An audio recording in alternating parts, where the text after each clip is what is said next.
17/8/61 के प्रातः क्लास की 5वें पेज की अधूरी मुरली ऐड कर दी।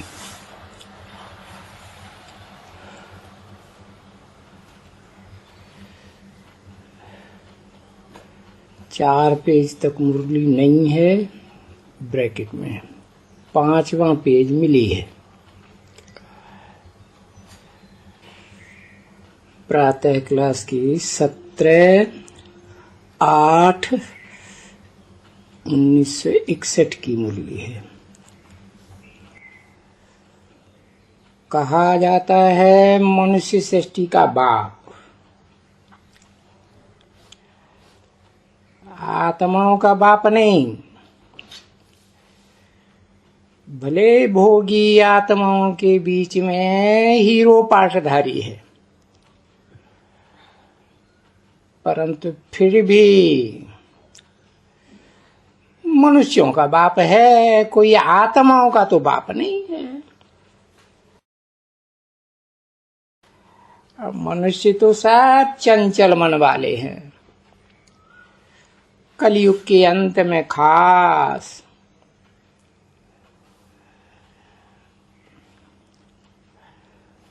तो मनुष्य सृष्टि का बाप एडॉप्टेड करते हैं।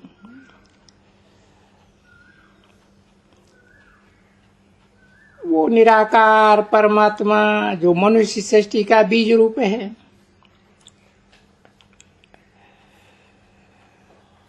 जिस मनुष्य सृष्टि के बीज रूप को ही चैतन्य सत्य चित्त आनंद स्वरूप कहा जाता है मनुष्यों के द्वारा। उनका ये विश्वविद्यालय है, माना ये विश्वविद्यालय उस मनुष्य सृष्टि के बाप के द्वारा स्थापन किया हुआ है।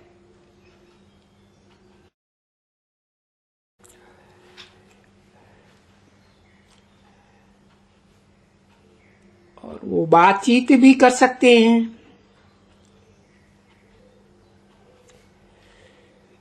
क्योंकि उनका लिखा हुआ है, उसका थोड़ी लिखा है। एक की बात नहीं है, उसमें निराकार आत्माओं का बाप भी है और साकार मनुष्य सृष्टि का बाप भी है। इसलिए बोला उन दोनों का ये विश्वविद्यालय है। वो दोनों बातचीत भी कर सकते हैं और खास करके सुप्रीम सोल आत्माओं का बाप, वो भी प्रकृति का आधार लेकर के 5 तत्वों वाली जो शरीर रूपी प्रकृति है, मुकर्रर रथ है, उसका आधार लेकर के, या जो टेम्पररी रथ है वो भी प्रकृति है, आधार लेकर के बातचीत भी कर सकते हैं। और आत्मा भी प्रकृति के आधार से ही बोल सकती है। भी लगा हुआ है, माना परमात्मा भी परम पिता भी प्रकृति के आधार से ही बोल सकते हैं। और जब अशरीरी बन जाते हैं तो बोलना बंद हो जाता है। शरीर धारण करके आत्मा जब तक रहती है तो बोलचाल होती है। और परमपिता परमात्मा तो सदैव शरीरी जन्म मरण रहते हैं। प्रवेश करे या न करे, सदा ही अशरीरी स्टेज में रहता है। उसका जन्म मरण गर्भ से होता ही नहीं। तो वो ईश्वर है। ईश्वर माने शासन करता, वर माना श्रेष्ठ, श्रेष्ठ ते श्रेष्ठ शासन करता वो है जो सारे विश्व का मालिक है। वो ही विश्व की नालिश देते हैं। नालिश देते हैं कि ये सारा ड्रामा कैसे चलता है।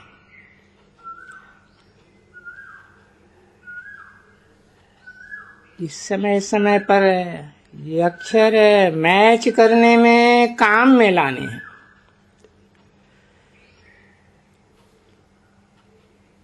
परिचय बिल्कुल पूरा देना चाहिए।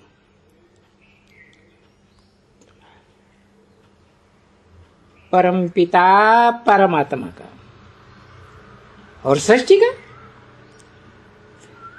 ये सारे ड्रामा का पूरा परिचय बिल्कुल देना चाहिए। वो परमपिता परमात्मा फादर है,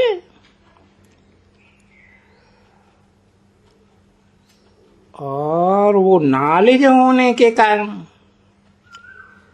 नॉलेज का अखूट भंडारी होने के कारण वो टीचर भी हो गया।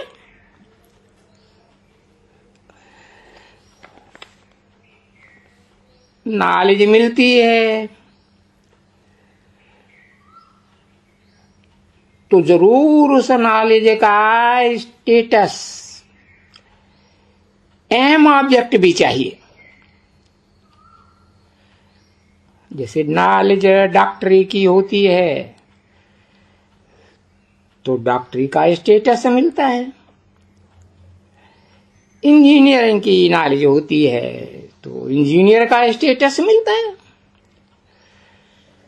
तो नॉलेज है तो नॉलेज की अहम ऑब्जेक्ट जरूर चाहिए। भक्ति मार्ग वालों के पास तो कोई अहम ऑब्जेक्ट होती ही नहीं है।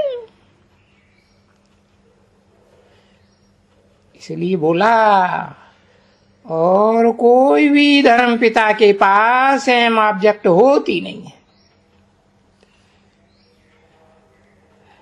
कोई तो समझते हैं शास्त्रों से मुक्ति धाम जाते हैं। अरे शास्त्र तो सारे ही मनुष्यों के द्वारा लिखे हुए, चंचल बुद्धि मनुष्यों के द्वारा, ऋषि मुनियों के द्वारा, जिनको विकार की निशानी दाढ़ी मूंछ दिखाई जाती है। अरे दाढ़ी मूंछ तो निर्विकारी देवी देवताओं को भी नहीं होती। तो ये तो हो नहीं सकता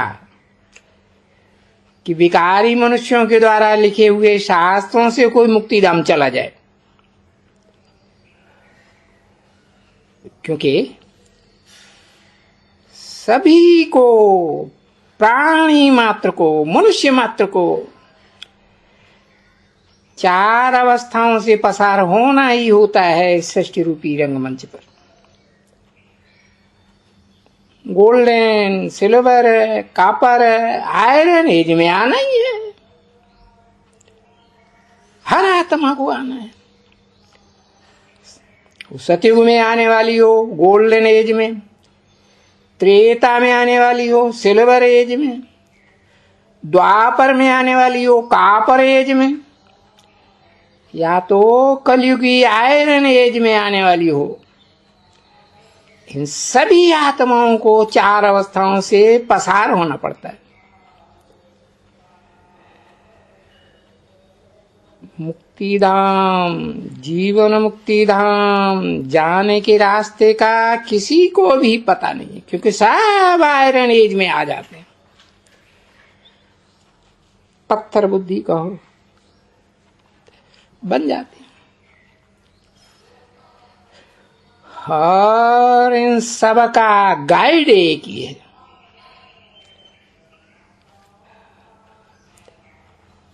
और वो एक गाइड अंत में ही आकर के सबको ले जाते हैं। ऐसे नहीं जैसे शास्त्र में लिख दिया सतयुग में भी आता है, त्रेता में भी आता है, द्वापर में भी आता है, कलयुग में भी कलंकीधर रूप में आ जाता है। नहीं, इतने गाइड बन करके नहीं आते हैं, नहीं इतने रूप धारण करते। वो तो अंत के युग में, कलयुग के अंत में आकर के सब प्राणी मात्र को ले जाते, क्योंकि कलयुग के अंत में ही सब आकर के षष्ठी रूपी रंगमंच पर इकट्ठे हो जाते। सबको माया से लिबरेट करने के लिए आता है, क्योंकि जो भी मनुष्य मात्र हैं सब माया के मुरीद बन जाते हैं। माया रावण सबको अपनी जंजीरों में बांध लेता है, बंधन में डाल देता है। जैसे कहा जाता है, गांधी ने भारत को क्रिश्चियन धर्म के बॉन्डेज से छुड़ाया, तो जैसे गांधी ने क्रिश्चियंस की बाउंडेज से छुड़ाया,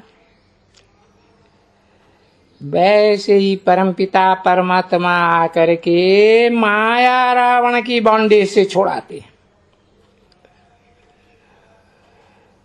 क्योंकि गांधी जी तो स्वर्ग का रचयिता नहीं है, छुड़ाते हैं फिर भी दुनिया तो और ही नरक बनती जाती है।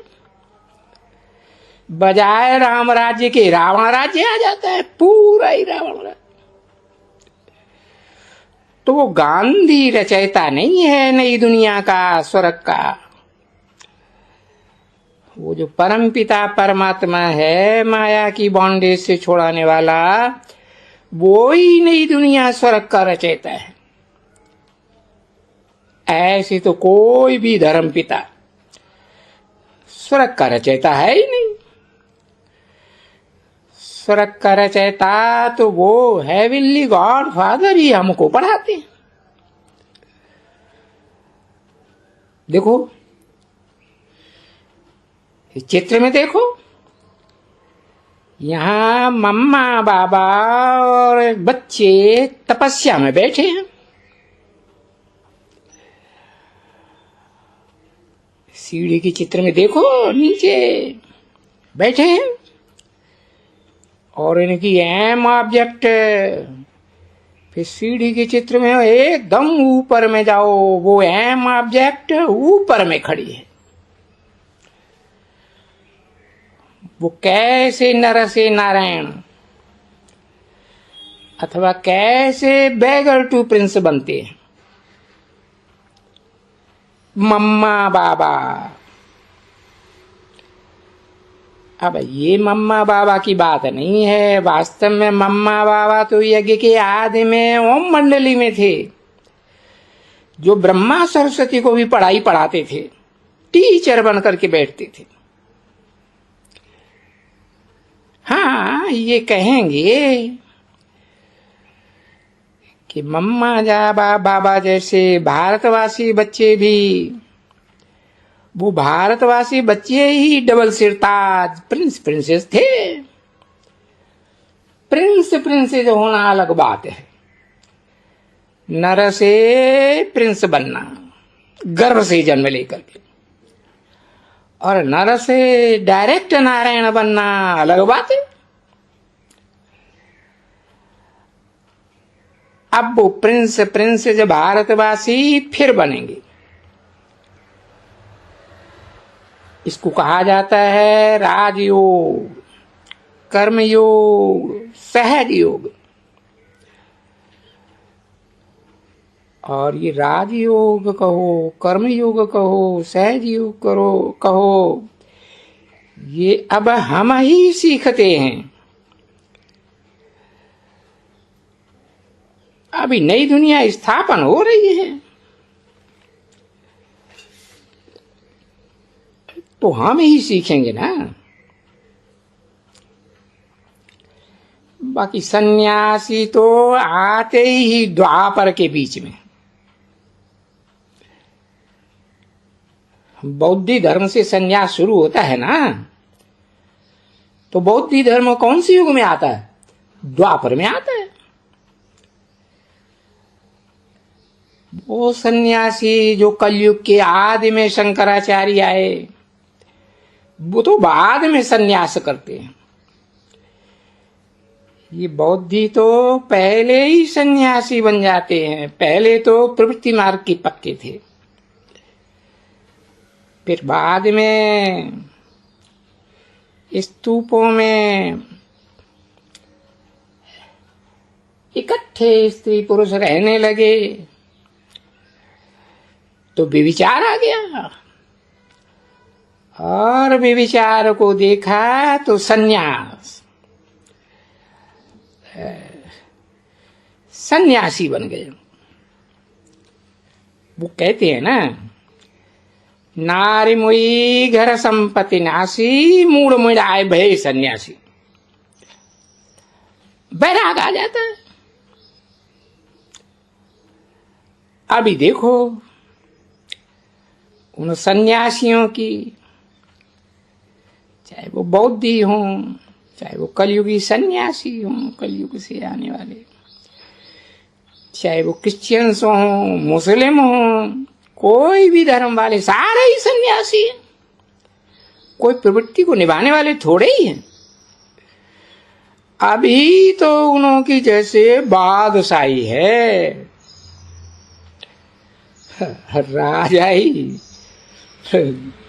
राजाई वास्तव में है नहीं, लेकिन इसलिए बोला जैसे बादशाही है। सारी दुनिया, हर धर्म वाले सभी उन्हों को मानते हैं, और सन्यासी, चाहे वो सिख धर्म वाले हों, प्रवृत्ति के फॉलोअर्स है, चाहे वो सूर्यवंशी हों, चाहे वो चंद्रवंशी हों, असल में वो भी सभी उन्हों को मानते हैं जो निवृत्ति मार्ग वाले हैं।